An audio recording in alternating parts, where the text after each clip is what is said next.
Alors, mes chers élèves, bonjour.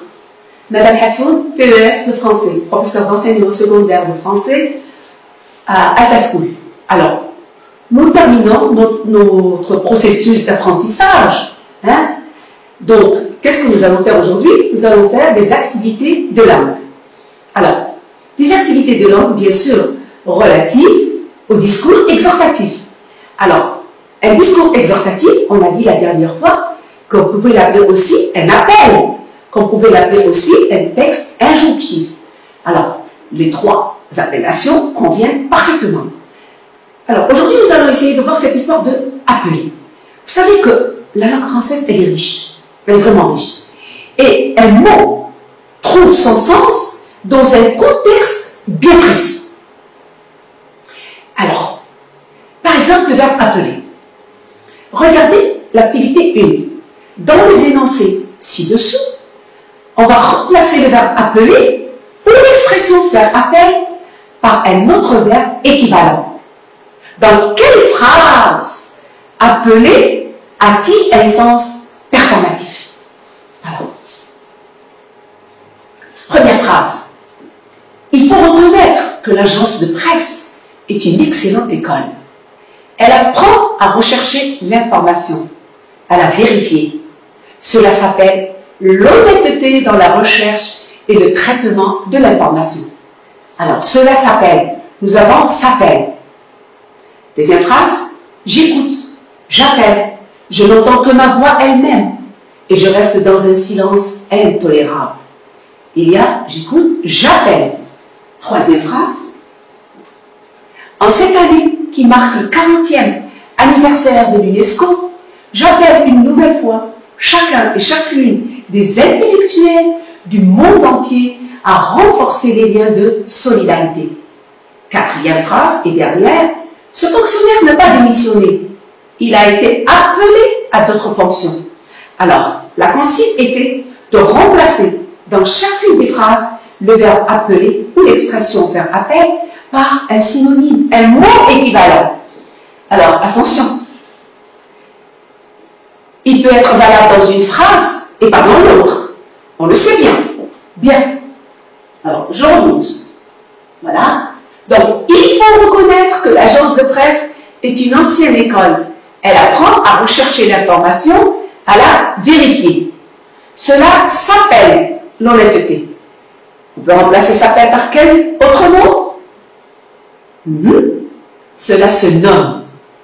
Quand tu dis à quelqu'un je m'appelle ou je me nomme, ça c'est clair. Vous allez dire ah oui c'est vrai. Cela s'appelle, cela se nomme. Deuxième exemple. J'écoute, j'appelle. Je n'entends que ma voix elle-même et je reste dans un silence intolérable. Alors, j'écoute, j'appelle. Et puis, j'écoute et ensuite j'appelle. Je n'entends que ma voix. Donc là, qu'est-ce que je fais? J'imagine.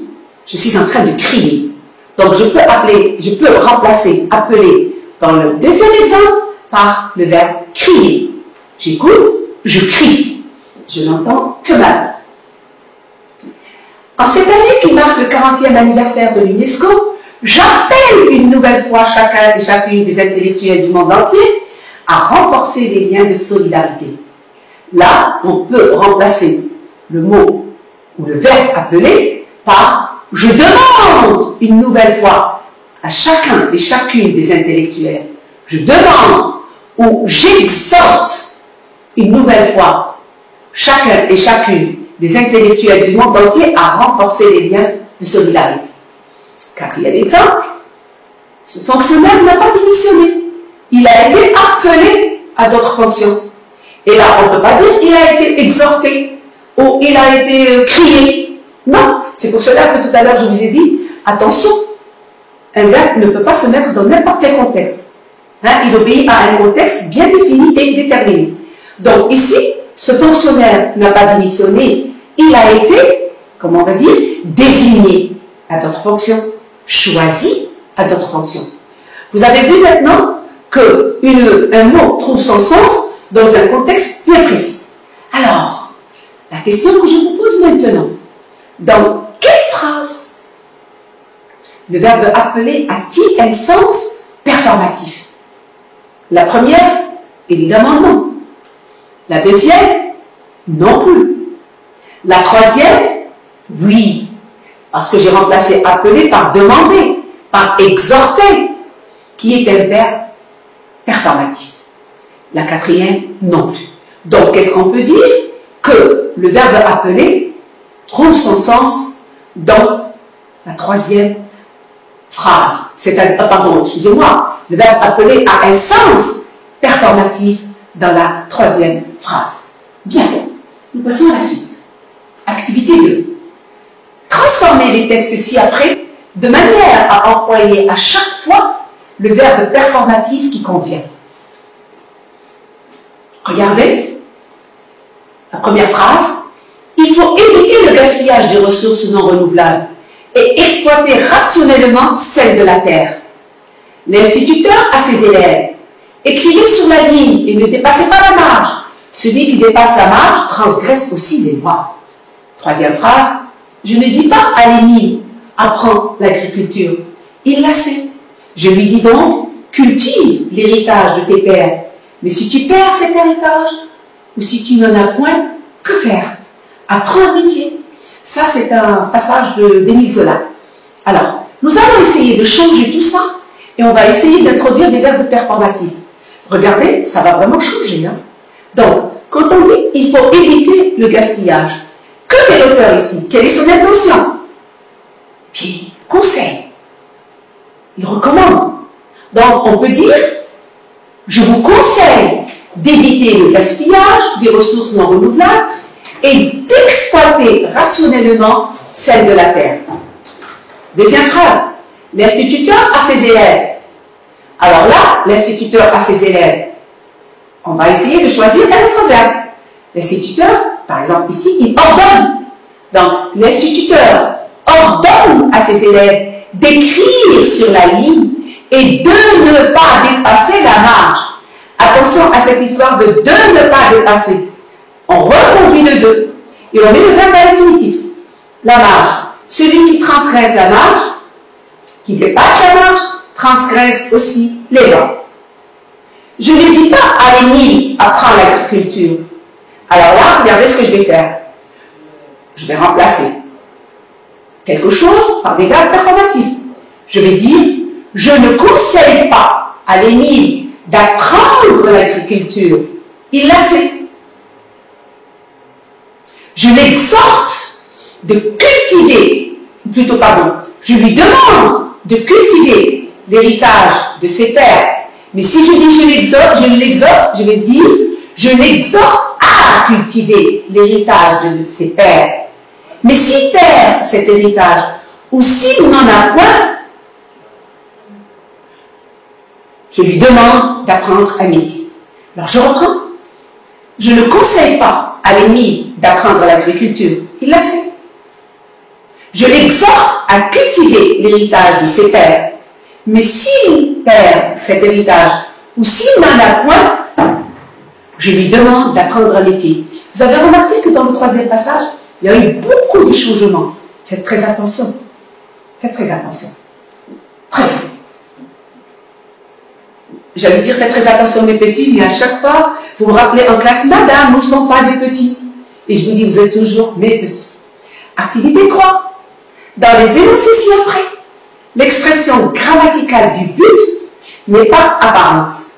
Exprimez-la en utilisant les moyens linguistiques adéquats et en apportant les modifications qui s'imposent. Alors,